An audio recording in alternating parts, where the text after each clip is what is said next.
Hi, hello friends, வணக்கம். Welcome to TN for Tech Tamil channel. Life insurance corporation of India October 15, 2025 அறிமுகப்படுத்திய Jan Suraksha table number 880 பாலிசியை பற்றி தான் இன்னைக்கு இந்த வீடியோவில் பார்க்க போகிறோம். வீடியோவை ஸ்கிப் பண்ணாமல் பாருங்கள். வீடியோக்குள்ளே போகிறதுக்கு முன்னால் நம்ம சேனலை இன்னும் சப்ஸ்கிரைப் பண்ணலை அப்படின்னா உடனே சப்ஸ்கிரைப் பண்ணுங்கள். கூடவே மறக்காமல் பெல் ஐக்கானை கிளிக் பண்ணி ஆளுங்கிறத செலக்ட் பண்ணிங்க அப்படின்னா நம்ம சேனலில் அப்டேட் பண்ணுற யூஸ்ஃபுல்லான இன்ஃபர்மேஷன்லாம் உடனே உங்களுக்கு நோட்டிஃபிகேஷனாக வரும். வாங்க வீடியோக்குள்ளே போகலாம். Life insurance corporation of India October 15, 2025 ஒரு புதிய பாலிசியை அறிமுகப்படுத்தியிருக்கிறாங்க. அந்த பாலிசியினுடைய name Jan Suraksha table number 880. இது ஒரு லிமிடெட் ப்ரீமியம் பிளான். அதாவது பாலிசியினுடைய கால அளவாக நீங்கள் எவ்வளவு காலம் செலக்ட் பண்ணியிருக்கீங்களோ அந்த கால அளவில் 5 வருடம் குறைவாக உங்களுடைய ப்ரீமியம் அமௌண்ட்டை செலுத்தினா போதும். இது ஒரு guaranteed addition plan.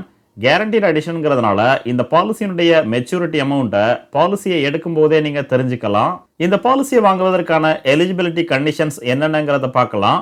Minimum age at entry 18 வருடம், மேக்ஸிமம் ஏஜ் அட் என்ட்ரியா 55 வருடம் ஃபிக்ஸ் பண்ணியிருக்காங்க.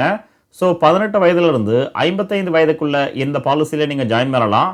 மேக்ஸிமம் ஏஜ் அட் மெச்சூரிட்டியா 70 வயது ஃபிக்ஸ் பண்ணியிருக்காங்க. அதாவது இந்த பாலிசி மெச்சூரிட்டி ஆகும்போது உங்களுடைய வயது 70க்குள்ளே இருக்கணும். மினிமம் சம்மஷூடா இந்த பாலிசியில் 1 லட்சம் ரூபாய் ஃபிக்ஸ் பண்ணியிருக்காங்க.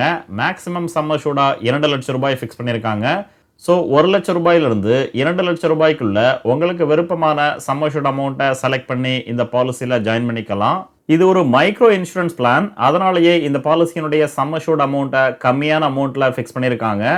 அடுத்து மினிமம் பாலிசி டேர்ம். இந்த பாலிசியினுடைய குறைந்தபட்ச கால அளவு 12 வருடம், அதிகபட்சமான கால அளவா 20 வருடம் ஃபிக்ஸ் பண்ணியிருக்காங்க.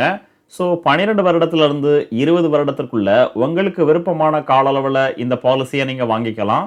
அடுத்து ப்ரீமியம் பேயிங் டேர்ம். பாலிசியினுடைய கால அளவா எவ்வளவு காலம் நீங்கள் செலக்ட் பண்ணுறீங்களோ அந்த கால அளவில் கடைசி 5 வருடம் எந்த விதமான ப்ரீமியமும் செலுத்த வேண்டாம். இந்த காரணத்தினாலேயே இது ஒரு லிமிடெட் ப்ரீமியம் பிளான். உதாரணமாக 15 வருட கால அளவில் இந்த பாலிசியை நீங்கள் வாங்கினீங்க அப்படின்னா முதல் 10 வருடம் மட்டும் இந்த பாலிசிக்கான ப்ரீமியம் அமௌண்ட்டை செலுத்தினா போதும். கடைசி 5 வருடம் எந்த விதமான ப்ரீமியம் அமௌண்ட்டையும் செலுத்த தேவையில்லை. அடுத்து guaranteed addition 4% of annualised premium. அதாவது ஒரு வருடத்தில் ப்ரீமியம் அமௌண்ட்டாக எவ்வளோ அமௌண்ட்டை செலுத்துறீங்களோ அந்த அமௌண்ட்டில் 4% உங்களுக்கு கேரண்டீட் எடிஷனாக வழங்குறாங்க. உதாரணமாக ஒரு வருடத்தில் 10,000 ரூபாயை இந்த பாலிசியில் நீங்கள் ப்ரீமியம் அமௌண்ட்டாக செலுத்துனீங்க அப்படின்னா 4% அமௌண்ட்டான 400 ரூபாயை இந்த பாலிசியினுடைய கேரண்டீட் எடிஷனாக உங்களுக்கு வழங்குறாங்க. அடுத்து மெச்சூரிட்டி பெனிஃபிட். மெச்சூரிட்டி பெனிஃபிட்டாக இந்த பாலிசியினுடைய சம்மஷூட் அமௌண்ட்டாக எவ்வளோ அமௌண்ட்டை நீங்கள் செலக்ட் பண்ணுறீங்களோ அந்த அமௌண்ட் ப்ளஸ் அதற்குரிய கேரண்டீட் அடிஷன் அமௌண்ட்டையும் சேர்த்து உங்களுக்கு வழங்குவாங்க. அடுத்து டெத் பெனிஃபிட். இன்கேஸ் பாலிசியினுடைய இடைப்பட்ட காலங்களில் பாலிசி ஹோல்டருக்கு எதுவும் ஆகும் பட்சத்தில் அவங்களுடைய லீகல் நாமினிக்கு கிடைக்கக்கூடிய அமௌண்ட் தான் death benefit amount. Death benefit அமௌண்ட்டாக சம்மஷூட் அமௌண்ட்டாக எவ்வளோ அமௌண்ட்டை செலக்ட் பண்ணுறீங்களோ அந்த அமௌண்ட் ப்ளஸ் எந்த டேட்டில் பாலிசி ஹோல்டர் இறந்தாங்களோ அந்த டேட் வரைக்குமான கேரண்டீட் அடிஷனையும் சேர்த்து வழங்குறாங்க.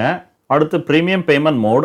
இந்த பாலிசியில் 4 விதமான ப்ரீமியம் பேமெண்ட் மோடை பொதுமக்களுக்கு வழங்குறாங்க. Monthly, quarterly, half yearly, yearly. அதாவது மாதம் 3 மாதத்துக்கு ஒரு முறை, 6 மாதத்துக்கு ஒரு முறை, வருடத்திற்கு ஒரு முறை. உங்களுக்கு விருப்பமான கால அளவை செலக்ட் பண்ணி இந்த பாலிசிக்கான ப்ரீமியம் அமௌண்ட்டை நீங்கள் செலுத்தலாம். அடுத்து லோன் ஃபெசிலிட்டி. ஒன்ஸ் இந்த பாலிசியை வாங்கி 1 வருடத்திற்கு அப்புறம் இந்த பாலிசியின் மூலமாக லோன் அப்ளை பண்ணி வாங்கலாம். லோன் அமௌண்ட் எவ்வளவுங்கிறது உங்களுடைய சம்மஷூட் அமௌண்ட்டை பொறுத்து சேஞ்ச் ஆகும். அடுத்து சரண்டர் ஆஃப் பாலிசி. இந்த பாலிசியை வாங்கி பாலிசியினுடைய இடைப்பட்ட காலங்களில் சரண்டர் பண்ணி பாலிசியின் மூலமாக அமௌண்ட்டை பெற விரும்பினீங்க அப்படின்னா அதற்கான ஆப்ஷன்ஸை வழங்குறாங்க. கண்டிஷன் என்னென்னா பாலிசி வாங்கி 1 வருடம் ப்ரீமியம் செலுத்தினதுக்கு அப்புறம் தான் இந்த பாலிசியை சரண்டர் பண்ணி உங்களுக்கான அமௌண்ட்டை நீங்கள் திரும்ப பெற முடியும். இந்த வீடியோ உங்களுக்கு பிடிச்சிருந்ததுன்னா மறக்காமல் லைக் பண்ணுங்கள், கமெண்ட் பண்ணுங்கள், உங்கள் ஃப்ரெண்ட்ஸுக்கு ஷேர் பண்ணுங்கள், சேனலை சப்ஸ்கிரைப் பண்ணுங்கள். நன்றி, வணக்கம்.